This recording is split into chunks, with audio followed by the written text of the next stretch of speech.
کې په کار کې برو باندې دا ملګری سره چې کوم کې د پلان نمبر د 0 او بل نمبر دي 0 شاملو قدرمن علماء کرام او عام مسلمانان د شرارات او الفضل تشکر لپاره د مدرسې د بانی او مؤسس او د جانکه مشهور سپیکر حاجی عبدالقیوم خان جانکا صاحب پسر معتبر جناب محترم ډاکټر رفیع الله صاحب رابولم ترڅو تشریف راوړي او یا د موضوع باندې ځینې معلومات تقدیم. السلام علیکم. راغلو شیخانو مفتیانو د یو جان مننه چې دا ښایسته مجلس نور را ښایسته کړي. د نن ورځ کو په اصل کې د هغه مفتیانو قاریانو ده چې نن د دا د دین راوښیي. موږ ته د الله پاک دا رقم مجلسونه نور را نصیب کړي، بار بار دې را نصیب کړي چې موږ ته په دا رقم مجلسونو کې سره حاضر شو چې هغه د دین په مناسبت سره وي. ټولو راتلو مېلمنو ته د زړه د کومې سره پر ودانۍ وایم ستاسې په راتلو خوشحاله شولو. د مفتیانو صاحبانو له طرف څخه پر ودانۍ درته وایم الله مې شاد و آباد کړه. کور ودان. السلام علیکم. چې د قیامت په ورځ به الله جل جلاله د عالم او د شهید د عالم د کلمه صحیح او د شهید وینه دا به سره تلي. شهید د الله په لار کې د خپل بدن وینه ورکړې ده او عالم دا کلم استعمال کړی دی. دغه د کلم سیاهي او د دې شهید وینه دا به الله تلي. او نبی علیه السلام فرمایي چې د دې عالم د کلمه صحیح به د شهید لري وطن بغیش کې یخ شمال یخې چینې لري وطن بغیش کې یخ شمال یخې چینې لري وطن هم غرونه هم سیندونه چې دا یې صفت راته وکړي. و سید ابن جبیر ته ویل راسه هغه چې ورته رالی سید ابن جبیر ته ویل ول ستا نوم څه شی دی؟ حجاج ابن یوسف ورته ویل سید ابن جبیر ورته ویل زما نوم سید ابن جبیر دی. ده ورته ویل درواغ وایه ستا نوم شقی ابن کثیر دی. سعید معنا نیکبخته، شقی معنا بدبخته. جبیر پټۍ کول دا کثیر یا کثیر دا ماتول ته هغه یې ته دغه نه یې. وطن اوس افغانستان سوې خدای کول دا پرمختګ پر لار روان سوې وطن اوس افغانستان سوې وطن اوس افغانستان سوې وطن اوس افغانستان سوې سکیمتي غوندې خمیدې علم په دور کې دا د مدرسې سلسله دا د حیوانانو په شان تللې ده. دا په اوږدو ژورو څاهانو کې هم چلېدلې ده. دا په شکنجو کې هم دا جاري ساتلې ده.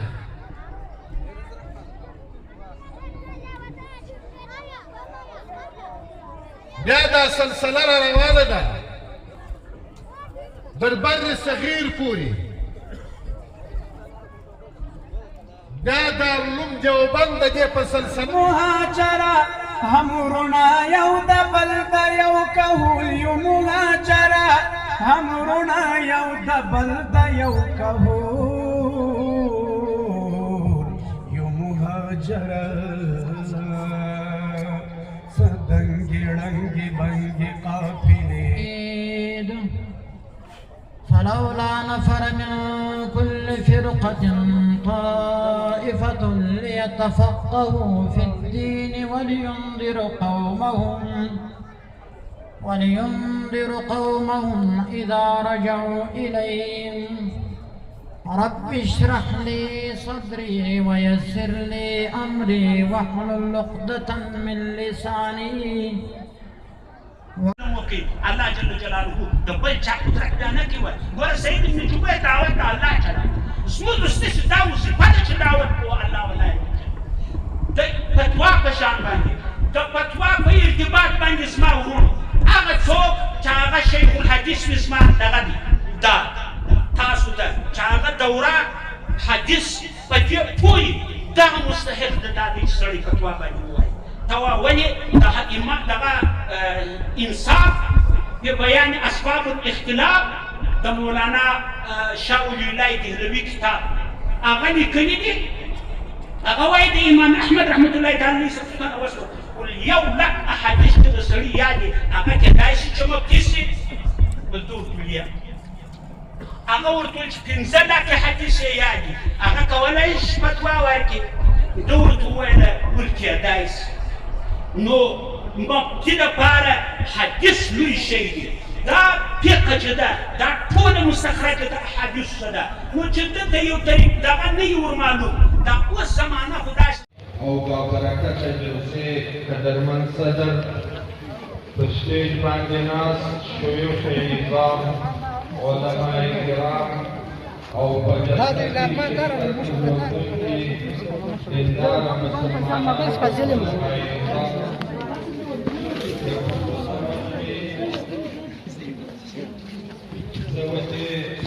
حاضرانو ته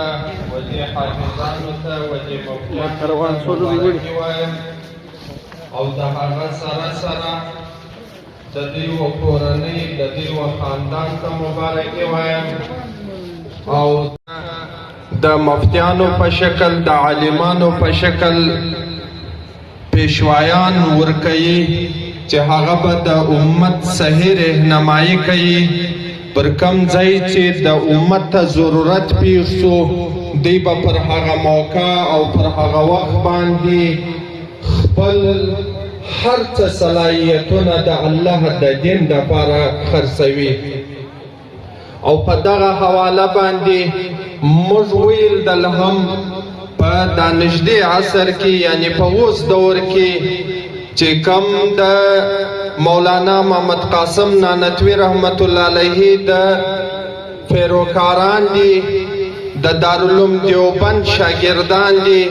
هغه په افغانستان کې د اسلامي امارت در جنډې لاندې در اسلامي د لا اله الا الله در بیرغ لاندې یو شرعي نظام قائم کړي. هغه نظام په هر حواله باندې دومره کې په شایسته انداز ساتلی دی چې تقریبا دوسکه اوس دشمن هم د دې معترف دی چې لله الحمد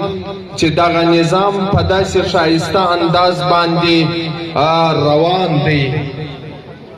موږ دا اوس تللي وو هلته نو دا ښار کې چې کوم روینیان دي کوم چرسیان دي دا یې نیول د دې دپاره هم باقاعده چې ولو هغه مراکز یې جوړ کړي وله د دې اصلاح یې کوله د دې تداوی یې کوله د دې غمخواري یې کوله. او په ښار کې چې دي هغه بل طرف ته د دې فقیرانو د دې غریبانو چې پر دا روډو ناست وي په دا یخ کې ناست وي په دا واوره کې ناست وي پر دا کوټیانو پر د دروازو باندې چې ګرځي د دې دپاره هم خپل ترتیب یو ښایسته نظام یې جوړ کړی ولو او د هغه مظلوم او بېکسه یتیمانو بچیانو دپاره د تعلیم یو ښایسته سلسله جوړه کړې وه. غرض چې د اعلی صدر ادنا پورې چې و هغه قانون مساوي ولو برابر و. او د هغه سره سره موږ په مشاهده وینو چې معیشت چې دی هغه ډالر یا دا رقم د معیشت سره چې کوم شی تعلق لري هغه دوی په ډېر ښایسته انداز په کنټرول کې هغه ساتلی دی. د بل اړخ ته که موږ د خپل ملک وګورو نو موږ دلته چې دی هغه روینې پرون وړمه ورځ دلته روینې په یو دغه کې چې و هغه مړ پروت و 2 ورځې دا پورته کولو والا یې څوک نه و چې خالي د هسپتال یې ورسي یا د روکوره په دا مانده کې دغسې مړ چې و هغه پروت و. او د منشیاتو اډې چې دي هغه سریعام خلاصې دي. نشیان چې دي هغه تقریبا کور ته دغه لعنت چې دي هغه ورسېدي. مندونه په ډک دي ښار په ډک دي کورونه په ډک دي. او بل طرف ته د ملک معیشت د تباهي پر هغه دهانې باندې روان دی چې خالصه د IMF په اسره باندې اوس حکمرانان ټوله ناست دي د IMF په دغه باندې ناست دي پر ملک پر عوامو باندې قسمه كمان بلوچستان پاکستان محترم مفتی سمیع الله صاحب محترم حاجی راز محمد صاحب زوی تحصیل چمن ضلع کلای عبدالله بلوچستان پاکستان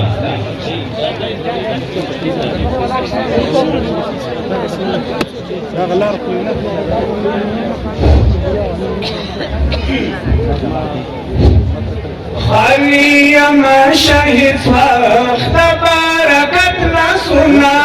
لانعامات دیدک ویدا وچت نسونا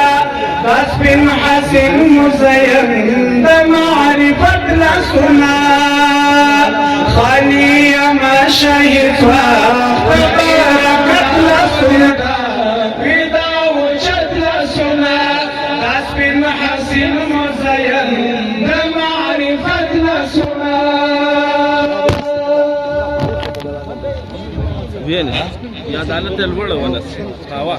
اول نمرة مفتي احساننا بريالي شوف احسان دفق الله معزز بدا مفتي نقيبنا رسيب ليدي واوشتت بريا بخلو شان بدا مفتي قدرة الله مفتي محمد ظريف يوم اللنا خالي ما شهيد وقت بركت لسنا لإنعامات دلال ودا وشت لسنا داس بن حسن مزين بمعرفة لسنا محترم مفتي مولوي حزب الله صاحب مفتي مولوي عبد المنان صاحب د محترم قیادات صاحب زی ولسوالي مارجا ولایت هلمند افغانستان محترم مفتي مولوي حزب الله صاحب د محترم حاجی شیرعلی صاحب زی ولسوالي ارغستان ولایت کندهار افغانستان محترم مفتي مولوي محمد اکرم صاحب د محترم حاجی روزی محمد صاحب زی ولسوالي بولدک ولایت کندهار افغانستان محترم مفتي مولوي محمد زبیر صاحب د محترم حاجی محمد اکرم صاحب زی ولسوالي بولدک ولایت کندهار افغانستان محترم مفتي مولوي حبیب الله صاحب د محترم محمد قاسم صاحب زی ولسوالي نادانی ولایت هلمند افغانستان دا مفتي سميع الله سنن کامران محترم دی دا مفتي عبد المنان ور مفتي حزب الله داد الله احسان مولوي محمد اکرم دی مولوي محمد اکرم قدردان دا مفتي زبير سبل النمشان خالي ما شيء تباركت لسنا لإنعامات دباد ودا وشد لسنا داس بن حسن مزين معرفة لسنا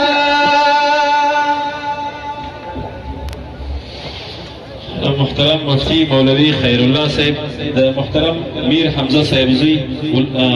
محترم مفتي مولوي عبد العلي صاحب محترم عبد الرحمن صاحب زي ولسوالي قرشت ولايه هلمند افغانستان دغه نومه څخه مخکې هغه لوړ نومونه چې بیا ترې هغوی ته کېدای شي انعامونه هم ورکول شي محترم مفتي مولوي خير الله صاحب محترم مير حمزه صاحب زي ولسوالي تختفل ولايه کندهار افغانستان محترم مفتي مولوي شبير احمد صاحب محترم عبد الحي صاحب زي تحصیل چمن ضلع کلای عبدالله بلوچستان پاکستان محترم مفتي مولوي محمد قسيم صاحب محترم حاجی احمد الله صاحب زي ولسوالي گزاب ولایت ارزگان افغانستان محترم مفتي مولوي سید حسن صاحب محترم مولوي خوالین صاحب زي ولسوالي باغرا ولایت هلمند افغانستان محترم مفتي مولوي محمد سلیم صاحب محترم حاجی سلطان محمد صاحب زي ولسوالي نوزاد ولایت هلمند افغانستان دغه د خلک کښېنئ ټوله دغه د شا خلک به یې ننداره وکړي ته چې ولاړ دي هغه خلک هم کښېنئ ټوله کښېنئ الله جاجونه درکړي ټول خلک به یې تماشه وکړي د چا مخه مه نیسئ منور شکر مفتی حبیب الله شو کامیاب دا غدران مفتی خیر الله مفتی شیر احمد کړه لاسته دا بریا مفتی محمد قاسم دا تمنا کړه پورا ورته په خپل فضل مولا کړه پورا ورته په خپل فضل مولا خالی امر شهید وخت برکت لسنا لانعامات دې ډک وي دا اوچت لسنا دا سپین حسین مزین د معرفت لسنا محترم مفتی مولوی محمد سلیم صاحب، محترم حاجی سلطان محمد صاحب زوی ولسوالی نوزاد ولایت هلمند افغانستان، محترم مفتی مولوی امیر محمد صاحب، محترم حاجی سردار محمد صاحب زوی تحصیل چمن ضلع قلعه عبدالله بلوچستان پاکستان، محترم مفتی سمیع الحق صاحب، محترم حاجی معاذ الله صاحب زوی ولسوالی شاولی کوٹ ولایت قندهار افغانستان، محترم مفتی مولوی احمد صاحب، محترم حاجی لال محمد صاحب زوی ولسوالی بولدک ولایت قندهار افغانستان د دوی ټولو نمرې مهاجرة همرنا یو د بل د یو کهول یو مهاجرة همرنا یو د بل د یو کهول یو مهاجرة سدنګي ړنګي بنګي قافلې لري وطن بغیش کے اخ شمال اخی چنی لری وطن بغیش کے اخ شمال اخی چنی لری وطن ہم غرنا ہم سندنا ہم دری لری وطن بغیش کے اخ شمال اخی چنی لری وطن بغیش کے اخ شمال اخی چنی لری وطن بغیش کے اخ شمال اخی چنی لری وطن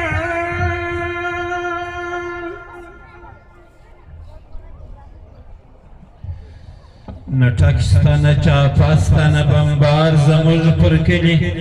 نټکستا نه چاپستا نه بمبار زموږ پر کلي ای خدایه لږ چې راغلی د شووار زموږ پر کلي نه درسته نه شکنجې سته نه خو سته تورې کڅوړې نه درسته نه شکنجې سته نه خو سته تورې کڅوړې څوک نه ترې تمیږي نه سته ډار زموږ پر کلي نه ظلم سته نه جبر نه د چا حق تلفیږي نور یو تاغوت به ونه لري لار زموږ پر کلي نه ټک سته نه چاپه سته نه بمبار زموږ پر کلي ای خدایه لږ چې راغلی د شووار زموږ پر کلي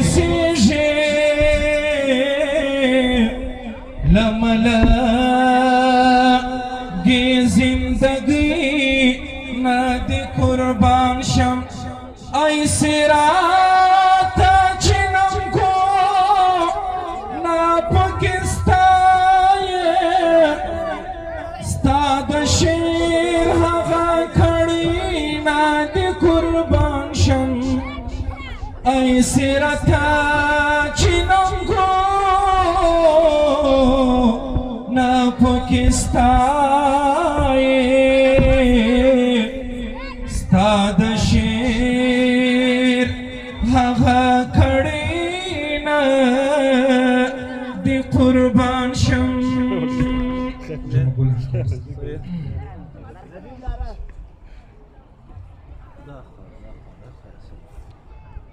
Palace porta como stand Kushnairi. Stand Kushnairi bare Palace mi supporta.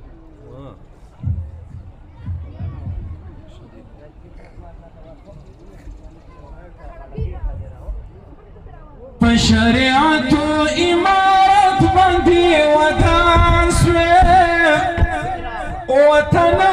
افغانستان سوی که خدای کول دا پرمختګ پر لور روان سوی وطن افغانستان سوی وطن افغانستان سوی وطن افغانستان سوی په شریعت و امارت باندې وطن سوی وطن افغانستان سوی که خدای کول دا پرمختګ پر لار روان سوی وطن اوس افغانستان